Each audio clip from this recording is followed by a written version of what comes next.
जी नमस्कार, राधे राधे, जय श्री कृष्णा। कैसे हैं आप लोग? उम्मीद है कि सारे लोग अच्छे होंगे। तबीयत अच्छी होगी। मौसम बदल रहा है पर आपको अपनी तबीयत बदलने नहीं देनी है। तो टॉपिक चल रहा था एलसीएम एंड एचसीएफ। और जो लोग हमसे नए जुड़ रहे हैं उनसे रिक्वेस्ट है कि चैनल को सब्सक्राइब कर लें और जो पुरानी वीडियो उनको भी देखें। प्लेलिस्ट मैंने बना दी है आपके लिए। एलसीएम पर बेस्ड जो क्वेश्चन है वो पूरे डिटेल में हम फिनिश कर चुके हैं। अब हम एचसीएफ की गहराई में डूबने जा रहे हैं। और एचसीएफ निकालना मैंने पिछली क्लास में आपको समझाया था। तो आप दोनों क्लास जो एचसीएफ पर बेस हैं वो देख लीजिएगा, जिससे आप एचसीएफ निकालना सीख जाएंगे। ठीक है, चलिए तो क्लास की शुरुआत करने से पहले थोड़ा सा मैं रिवाइज करवा देता हूँ आपका कंसेप्ट।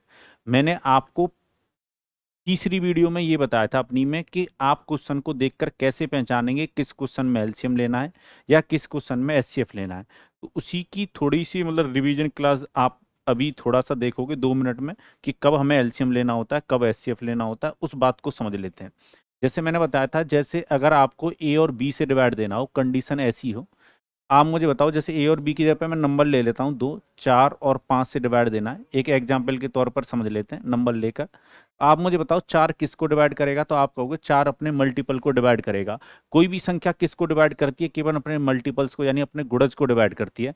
4 जो अपने मल्टीपल्स को डिवाइड करेगा यानी अपनी टेबल में आने वाले नंबरों को डिवाइड करेगा। जैसे 4 को करेगा, 8 को करेगा, 12 को करेगा, 16 को करेगा, 20 को करेगा, 24 को करेगा, 28 को करेगा, 32 को करेगा, 36 को करेगा, 40 को करेगा, और बहुत सारे नंबर होंगे ऐसे।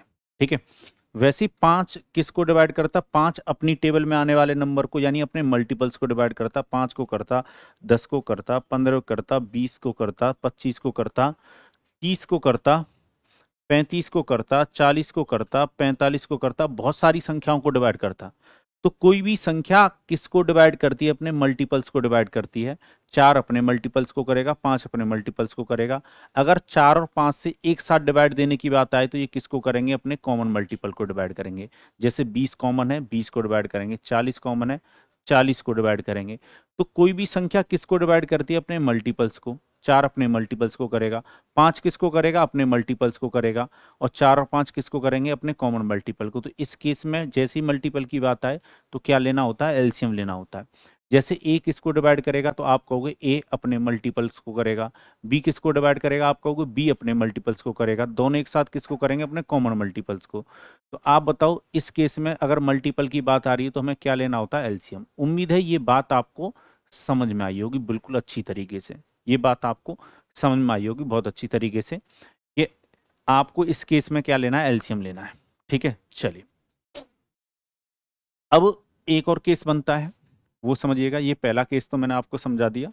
केस का क्या समझा दिया कि मैंने आपको ये जज करना सिखा दिया किस क्वेश्चन में आपको एलसीएम लेना है, किस में एचसीएफ। तो अगर मान लो कंडीशन होती ऐसी कि ए और बी में डिवाइड देना होता, किस में डिवाइड देना होता? ए और बी में। ठीक है, जैसे एग्जाम्पल से एक बात समझते हैं। मैं संख्या ले लेता हूँ एग्जाम्पल के तौर पे। मान लो 6 और 12 को डिवाइड करना है आपको। तो 6 को कौन डिवाइड करेगा? तो आप कहोगे 6 को 6 के फैक्टर डिवाइड करेंगे, जैसे 1, 2, 3 और 6। 12 को कौन डिवाइड करेगा? आप कहोगे 12 के फैक्टर 1, 2, 3, 4, 6 और 12। किसी भी संख्या को कौन डिवाइड करता है? उसके फैक्टर डिवाइड करते हैं। आप बताओ, 6 को 6 के फैक्टर पूरी तरह डिवाइड करेंगे, 12 को 12 के फैक्टर पूरी तरह डिवाइड करेंगे, और दोनों को एक साथ कौन डिवाइड करेगा? इनका कॉमन फैक्टर। तो आप बताओ 6 को कौन डिवाइड करेगा? 6 का फैक्टर। 12 को कौन डिवाइड करेगा? 12 का फैक्टर। दोनों को एक साथ कौन डिवाइड करेगा? इनका कॉमन फैक्टर। तो जैसी फैक्टर की बात आएगी तो हमें क्या लेना चाहिए? एचसीएफ लेना चाहिए। ये बात मैं पहले भी समझा चुका हूं, बस इसको रिवाइज करवा रहा हूं जिससे आपको क्वेश्चन समझने में ज्यादा आसानी हो। ए को कौन डिवाइड करेगा? ए का फैक्टर। बी को कौन डिवाइड करेगा? बी का फैक्टर। किसी भी संख्या को उसके फैक्टर ही डिवाइड कर पाते हैं। दोनों को कौन डिवाइड करेगा? इनके कॉमन फैक्टर। जैसी फैक्टर की बात आए तो आपको क्या लेना चाहिए? एचसीएफ। उम्मीद है अब आपको ये पिक्चर धीरे धीरे और ज्यादा क्लियर होती चली जाएगी। ठीक है, बहुत अच्छी तरीके से आपको डिटेल में ये बात समझ में आ गई होगी कि कब एलसीएम लेना है, कब एचसीएफ लेना है। एलसीएम पर बेस सारे क्वेश्चन जो सारे टाइप के एग्जाम में पूछे जाते हैं वो मैं करवा चुका हूँ। अब हम शुरुआत करने जा रहे हैं एचसीएफ पर बेस क्वेश्चन। तो हेडिंग डाल लीजिए सुंदर से पेन से, सुंदर से पेज पर, सुंदर से हाथों से, क्वेश्चन बेस्ड ऑन एचसीएफ। तो पहला जो टाइप है इसमें, व्हेन रिमाइंडर इज जीरो, जब शेषफल क्या हो? शून्य हो। ठीक है, ये स्टेटमेंट है, इसको नोट कीजिए। जब शेषफल क्या हो? शून्य हो। ठीक है। व्हेन रिमाइंडर इज जीरो, शेषफल जीरो होने का मतलब क्या होता है, जब पूरा पूरा डिवाइड चला जाए। Find largest number which can divide A comma B and C exactly, then required number HCF of ABC. इसके बारे में मैं अभी बताऊंगा, मैं हिंदी में लिख देता हूं कि वह बड़ी से बड़ी संख्या ज्ञात करें जिससे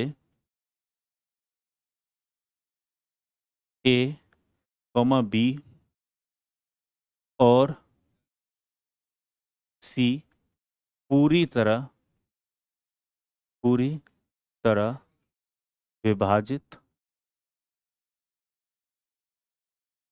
विभाजित हों। तो हिंदी वाले लिख लेना, संख्या बराबर एस सी एफ इसका ए बी और सी का। ठीक है, वो बड़ी से बड़ी संख्या ज्ञात करें जिससे ए कॉमा बी तथा सी पूरी तरह विभाजित हों। यानी देखो कंडीशन कैसी बन रही है कि ऐसी संख्या हमें बतानी है, ठीक है, कोई भी नंबर ऐसा हमें बताना है जो ए बी और सी को पूरी तरह क्या कर दे, डिवाइड कर दे, और ये नंबर बड़े से बड़ा होना चाहिए। तो आप बताओ ए को कौन डिवाइड करेगा, तो आप कहोगे ए का फैक्टर, बी को कौन डिवाइड करेगा, बी का फैक्टर, तीनों ए को कौन डिवाइड करेगा, ए का फैक्टर, बी को कौन डिवाइड करेगा, बी का फैक्टर, सी को कौन डिवाइड करेगा, सी का फैक्टर, तीनों को एक साथ कौन डिवाइड करेगा, इनका कॉमन फैक्टर। अगर आपको बड़े से बड़ा संख्या पता करना है तो हाईएस्ट कॉमन फैक्टर, जैसी फैक्टर की बात आएगी तो आपको क्या लेना चाहिए, एचसीएफ।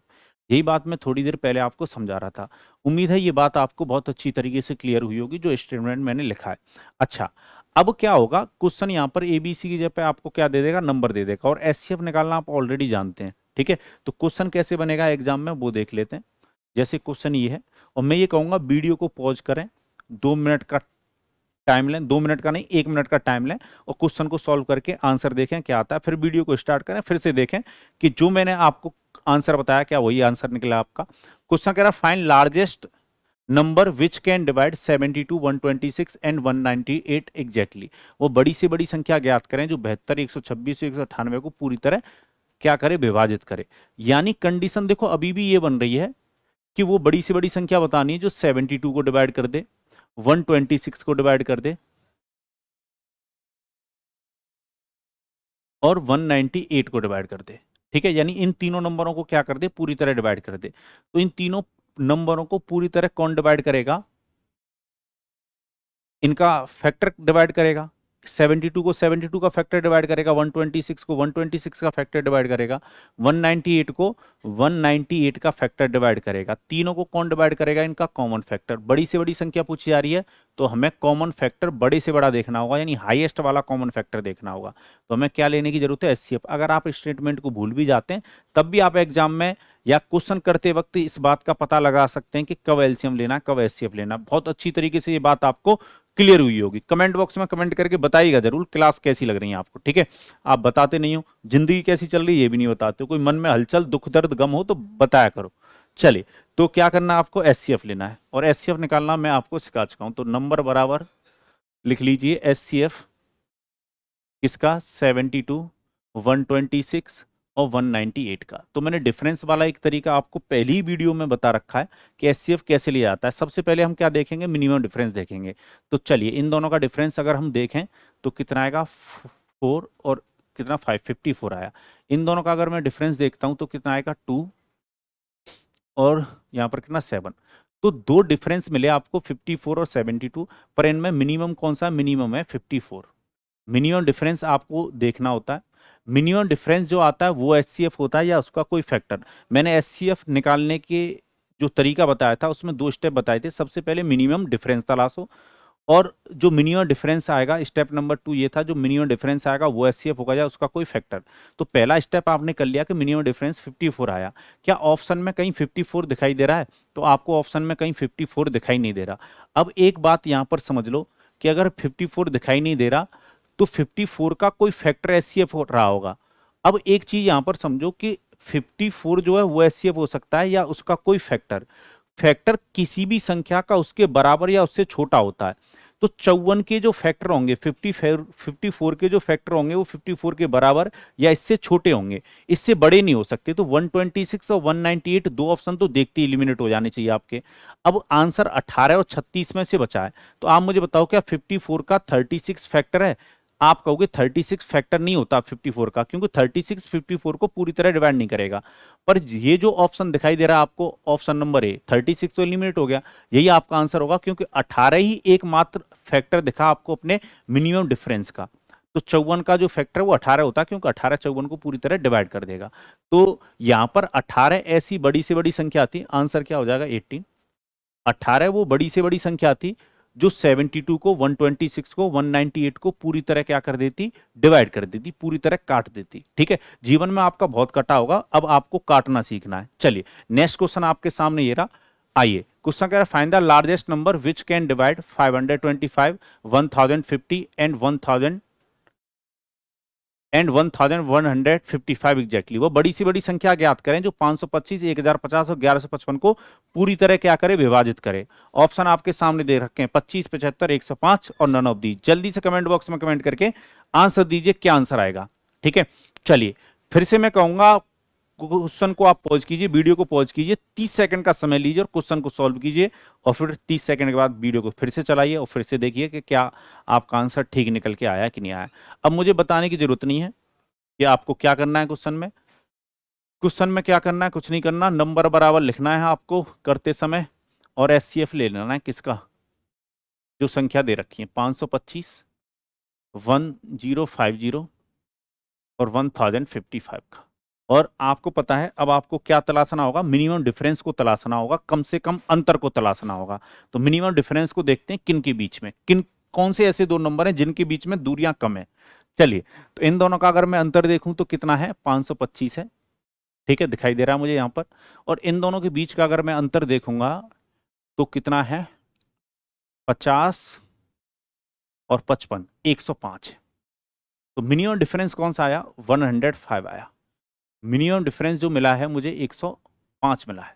ठीक है, 105 मुझे मिनिमम डिफरेंस मिल गया, तो ये एचसीएफ हो सकता है या इसका कोई फैक्टर। चलिए आइए देखते हैं ऑप्शन की तरफ। तो 105 ऑप्शन में दे रखा है। ठीक है, ज्यादा जोश में नहीं आ जाना कि 105 ही आंसर होगा, वैसे चांस बन रहे हैं इसके आंसर होने के। आपको साथ में ये भी देखना है कि 105 का कोई फैक्टर तो नहीं दे रखा। तो आप बताओ क्या 105 का फैक्टर है 25? बिल्कुल नहीं है, 25 105 को डिवाइड नहीं कर पाएगा। 25 से डिवाइड होने के लिए आखिरी के दो अंक डिवाइड होना आवश्यक होते हैं संख्या के। तो 0 और 5 है, यानी आखिरी के दो अंक 25 से डिवाइड नहीं हो रहे। जब संख्या 25 से नहीं हो रही तो 75 से भी नहीं होगी। 105 का फैक्टर 75 भी नहीं होता। तो फिर आप आंख बंद करके आंसर दीजिए क्या होगा, मतलब आंख बंद मत कर लेना, आंख खोल कर ही आंसर देना। ऑप्शन नंबर सी होगा, क्योंकि मिनिमम डिफरेंस जो आया 105 वही आपको ऑप्शन में दे रखा है और उसका कोई फैक्टर हमें दिखाई नहीं दे रहा। अगर मान लो 105 का फैक्टर ऑप्शन में होता भी, ठीक है, जैसे मान लो मैं ऑप्शन बना दूं अपनी तरफ से 5 भी होता और 105 का क्या हो सकता है, एक मान लो एक ऑप्शन ऐसा होता 21 होता। अब ये 5 और 21 ना 105 के क्या है, फैक्टर हैं। तो मुझे फिर थोड़ा सा चेक करना पड़ता कि क्या 105 से 525 में डिवाइड जाता है, तो बिल्कुल जाता है, 5 बार चला जाएगा। ठीक है, तो 105 से 25 में डिवाइड 525 में जा रहा है, और 525 में अगर आप 105 का मल्टीपल जोड़ेंगे, क्योंकि 105 से अगर 525 में डिवाइड जा रहा है तो 525 का मल्टीपल बन गया। 525 में 525 जोड़ रहे हो, यानी 525 में 105 का ही मल्टीपल जोड़ रहे हो, तो ये संख्या भी डिवाइड होगी। ये भी मैं पिछली वाली वीडियो में आपको बता चुका हूं। और फिर से 1050 जो 105 का मल्टीपल बनता, इसमें फिर से आपने 105 जोड़कर ये 1155 बनता, यानी ये भी संख्या डिवाइड होती। तो एक ही संख्या को डिवाइड देखकर हमें पता लग जाता है कि अदर संख्या डिवाइड हो रही है कि नहीं हो रही है। आप देख रहे हो 105 से सारी संख्या डिवाइड होती, तो फिर ये भी ऑप्शन क्या हो जाते, एलिमिनेट हो जाते। ठीक है, पर तो ये थोड़ी सी सावधानी रखोगे तो क्वेश्चनों को आप सॉल्व कर पाओगे, चाहे कैसा भी क्वेश्चन एचसीएफ का पूछा जा रहा है। और मैंने आपको तरीका भी बता दिया। ठीक है, प्रॉपर वे भी तो मैं समझा ही रहा हूँ, ट्रिक भी मैं आपको बताता ही हूँ। और बस आप लोगों से यही रिक्वेस्ट है कि वीडियो को ज्यादा से ज्यादा शेयर करें। ठीक है, लाइक कर दिया करो वीडियो को, उनको बहुत लाइक करते हो तुम। अब ऐसा नहीं कि उनको इतना लाइक कर रहे हो तो वीडियो को लाइक करने के लिए तुम्हारी उंगली नहीं दबेगी, है? तो वीडियो को लाइक कर दिया करो। और थोड़ा सा मैं मजाक करता रहता हूँ, मजाक का कोई बुरा नहीं मानेगा, बुरा मानोगे तो कैमरे से तो बाहर तो आ नहीं जाओगे तुम लोग, हैं? ठीक है, पर ऐसा कभी दौर आएगा, पक्का भरोसा रखिए कि हम इस कैमरे के अलावा भी कहीं ऐसे स्थान पर मिलेंगे जहां पर आप होंगे, मैं होऊंगा, और बातचीत होगी और हो सकता है आपका उस टाइम तक कैरियर बहुत आगे चला जाए। ठीक है, हंसते रहिए, मुस्कुराते रहिए, और इसी तरीके से मैथ्स भाई जय सर यूट्यूब चैनल पर जुड़े रहिए। कमेंट बॉक्स में कमेंट करके जरूर बताया करो कि क्लास कैसी लग रही है। ठीक है, बहुत गहराई में एचसीएफ की में हम जाएंगे, और पहले मैंने एलसीएम की गहराई में लेके गया और वहां से गहराई से बाहर ही निकाल दिया एक तरीके से देखा जाए तो। और आपको समझ में आया होगा एलसीएम पर बेस्ड क्वेश्चन, अब आपको एचसीएफ पर भी बेस्ड क्वेश्चन पूरी गहराई में जाके समझ में आएंगे। इसके बाद फिर हम एलसीएम और एचसीएफ पर जो बेस्ड क्वेश्चन है, application of LCM and HCF, दोनों के एक साथ जो कंबाइंड क्वेश्चन बनते हैं उनको भी देखेंगे। इस टॉपिक को खत्म करेंगे, फिर जो आप टॉपिक बोलोगे उस टॉपिक को पढ़ेंगे। ठीक है, घबराना नहीं है, जिंदगी में परेशानियां चलती रहती, चलने दो, साथ में चलते रहो उनके। ठीक है, घबराना नहीं है बिल्कुल। चलिए तो बाय बाय, टेक केयर। इसी के साथ मुझे दीजिए अनुमति। जय भारत।